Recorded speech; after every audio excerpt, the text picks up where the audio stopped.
All right, good morning. Thank you, everybody, for being here today for our press conference regarding a cold case victim that has been nameless for over 40 years. We have a speaker sheet and a press release on the back table. Please feel free to grab one. Now, after our press conference, our speakers will be available for a few questions, but we do have our detectives here today to answer any follow-up questions or give one-on-one interviews. But first, I'd like to introduce Ventura County Sheriff Jim Freihoff.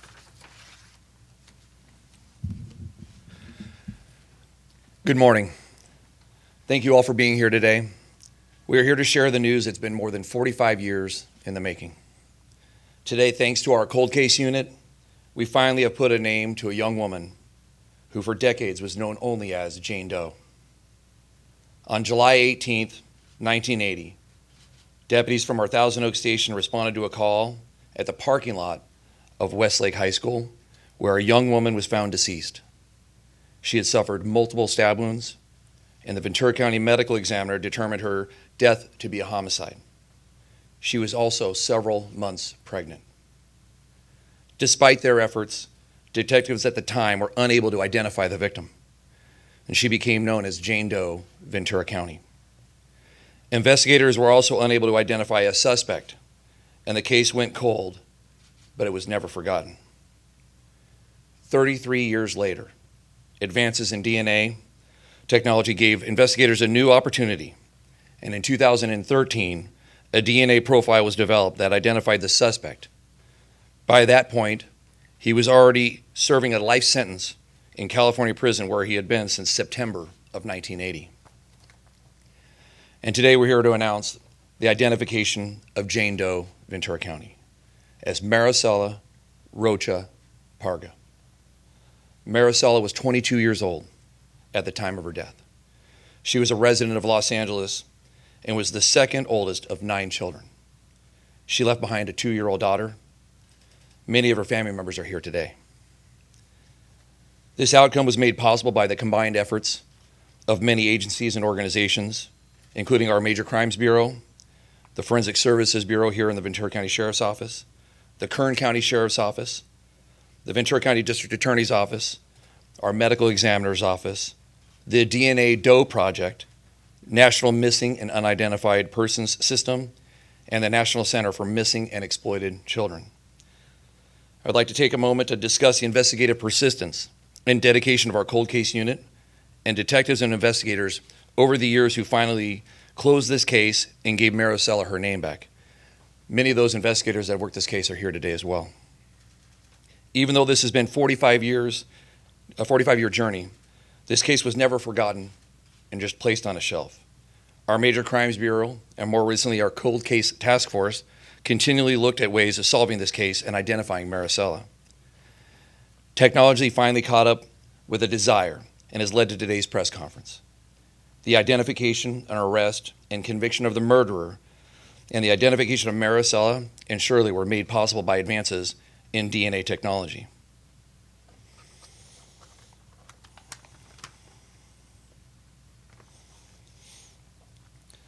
The current and primary investigator of this case, Araceli Ruiz Acevedo, spent the last 5 years painstakingly working on this case. She, along with her partners, traveled the country, interviewed distant and close relatives, obtained DNA samples. Through very detailed analysis and working with the DNA Doe Project, Maricela was identified. We also want to thank our partners at the Medical Examiner's Office for their critical role in achieving this outcome. On behalf of the Ventura County Sheriff's Office, I want to extend my deepest condolences to Maricela's family. We hope that today brings some measure of closure and comfort knowing that she was never forgotten and that her name, her story, and her life matter. At this time, I'd like to invite District Attorney Eric Nazarenko to say a few words.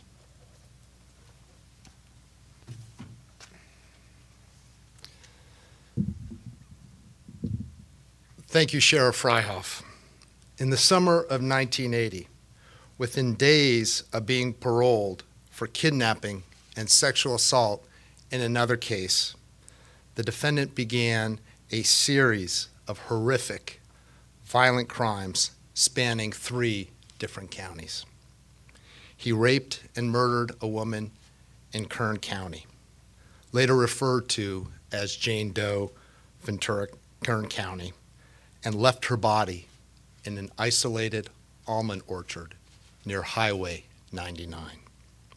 3 days later, he raped and killed again and disposed of the woman's body in Ventura County. That victim, known for decades as Jane Doe Ventura County, was found in the upper parking lot of Westlake High School by a staff member, partially clothed, nearly 5 months pregnant, with multiple stab wounds. No identifying information was located on or near her.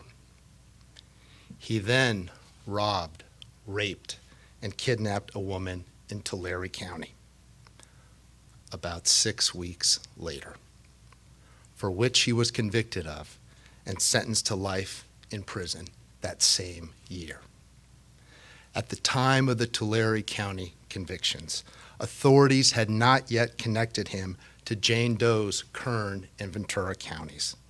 That would take decades of interagency collaboration and significant advances in DNA technology. First, in 2008, the Kern County Sheriff's Department learned that DNA recovered from Jane Doe Kern County matched the defendant in a nationwide DNA database of known criminal offenders and arrestees.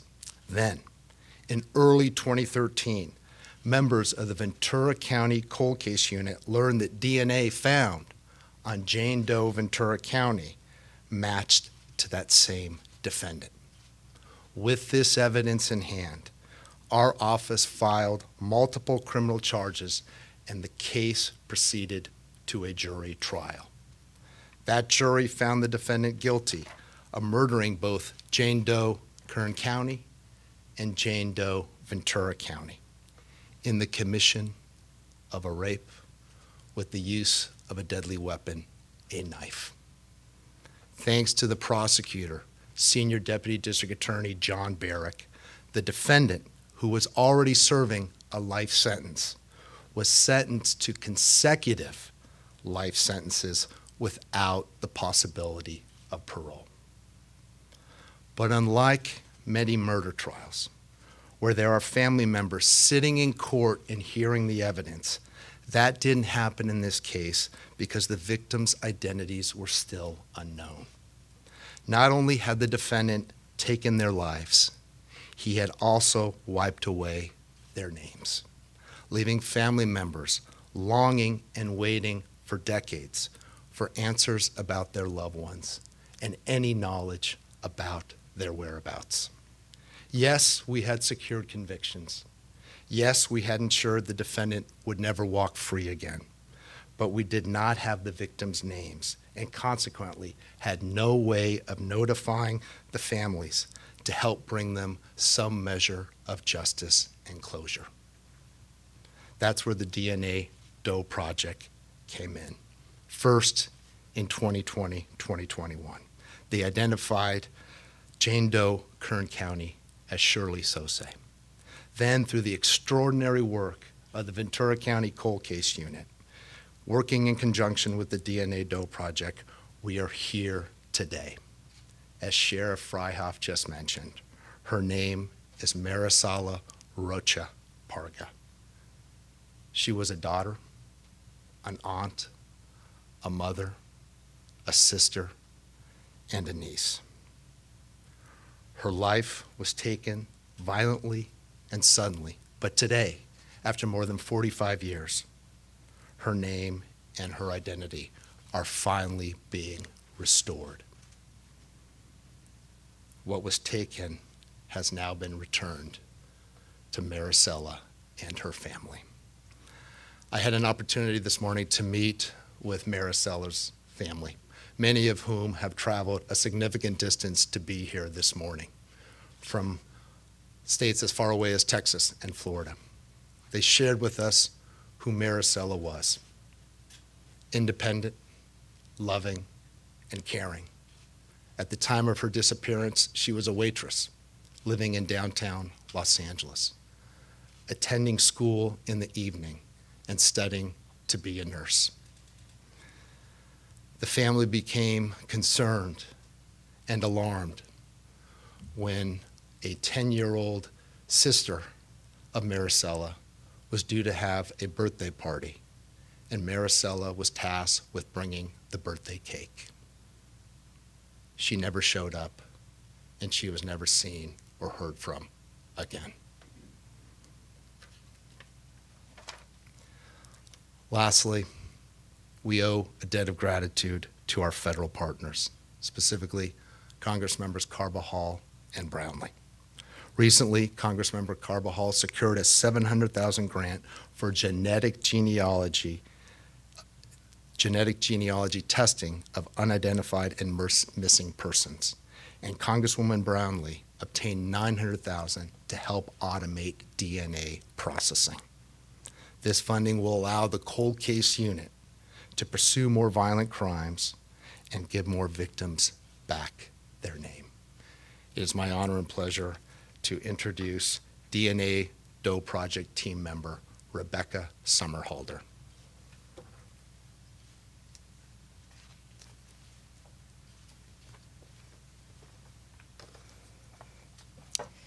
Good morning.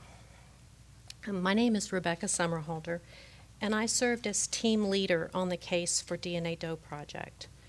We are a nonprofit organization that provides investigative genetic genealogy research pro bono to restore names to Jane and John Does.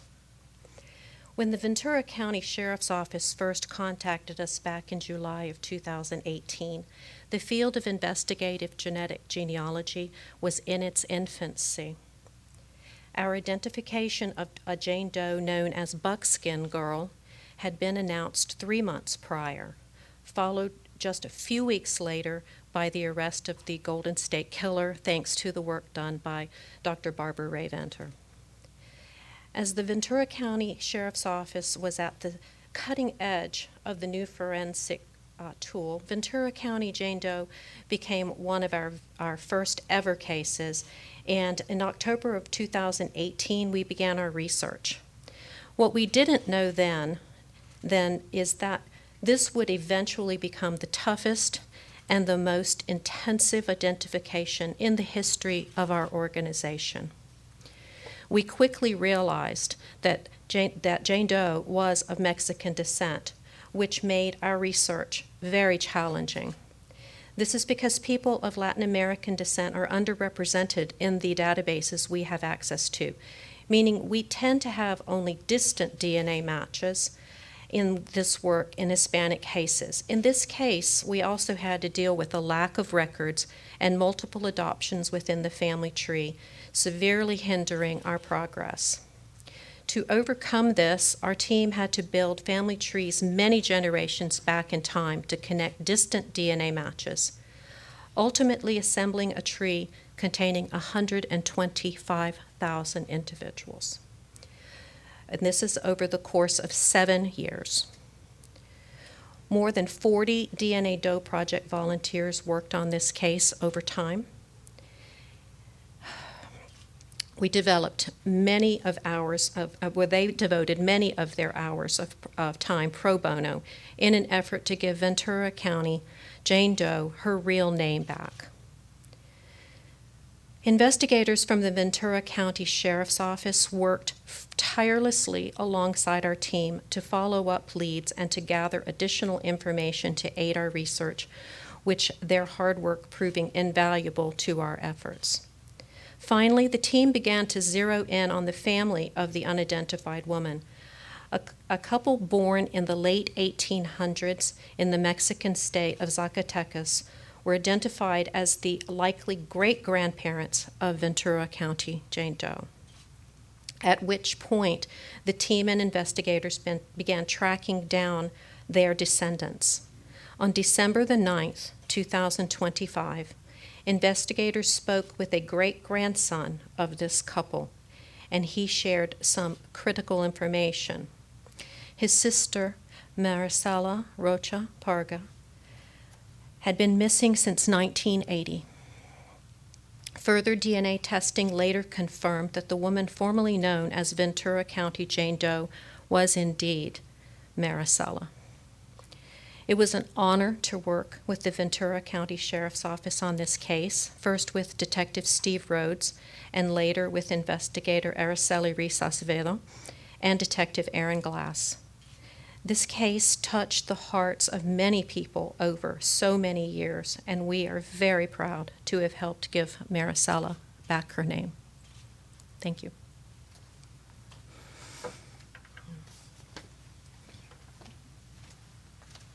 Well, thank you. We will now take any questions for our speakers here. Again, we do have our detectives in the back that can give any follow-up interviews or one-on-one interviews, I should say, along with the Spanish-speaking PIO. You have the Highway 33 John Doe, Pyru, Jane Doe. It seems like more and more people are being identified lately. Is this through the additional funding? Is this through the cold case task force? Is it a collaboration of efforts?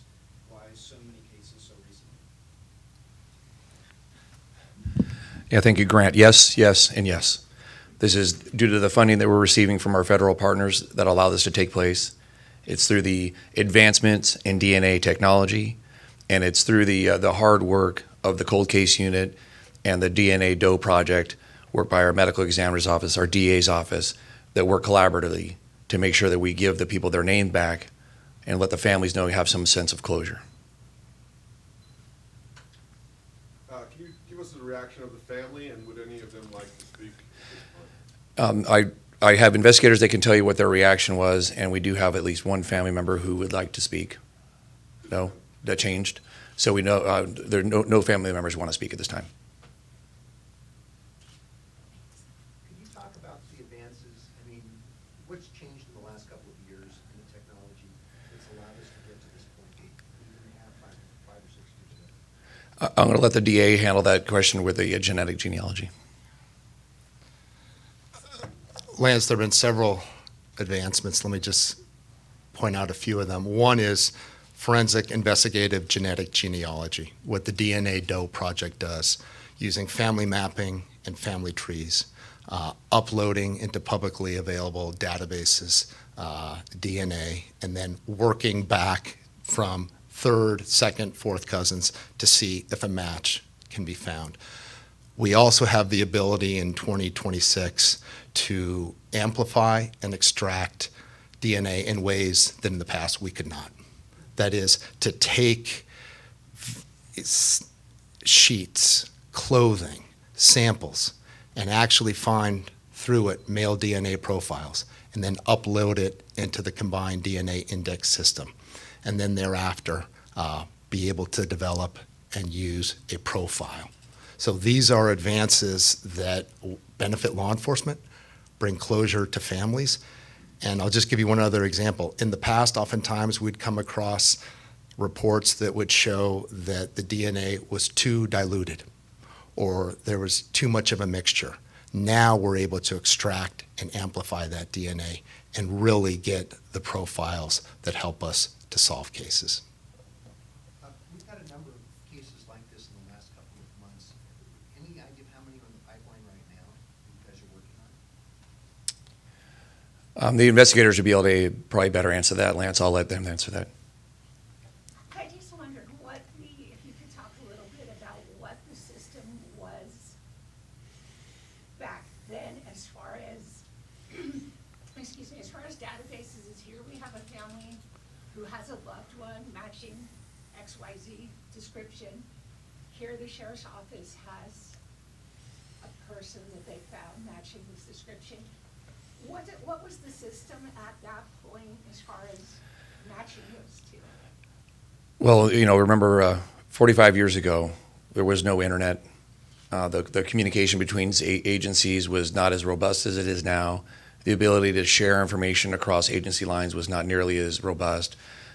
The technology, both actual technology, DNA technology, have allowed us to develop these databases, our CODIS, their DNA profiles, so that we can start bringing closure. We're just very fortunate that in 1980, our officers that were working then knew enough to collect evidence that they had no idea that it was going to be used later.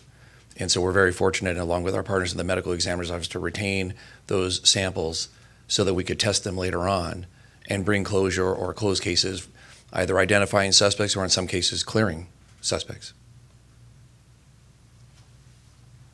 Grant, yeah. Is it more difficult to prosecute a case when a victim hasn't been identified? And what role does that play after identification? Thanks to the senior deputy district attorney in this case, John Barrick, we were able to adopt, that is, take Jane Doe, Kern County, consolidate it with Jane Doe, Ventura County, add enhancements, that is, life without the possibility of parole enhancements, and really bring this forward to a jury in 2018. Now, they returned guilty verdicts. They found that the murders were done in the commission of rapes. They also found true that a knife was used as a deadly weapon in the rapes. So we had the ability to move forward, but we did not have the ability to notify next of kin, family, those who would have an interest in knowing what took place, who did this, and seeing firsthand the justice system deliver accountability and consequences. So this is delayed, but nevertheless necessary. This family has waited over 45 years to know what happened to Maricela. And today they are learning, they are uncovering, and we all have an intention as law enforcement to make sure that we continue to pursue vigorously these cases, both in terms of prosecution and identification of the unknown. Because there's a daughter who's now in her mid-40s. Maricela was her mom. This is information that we believe will help her, the family, and all survivors of horrific violence. All right, thank you. That concludes our press conference today. Thank you, everybody, for coming. If you would like to speak with one of our detectives, I'll make sure to partner you up.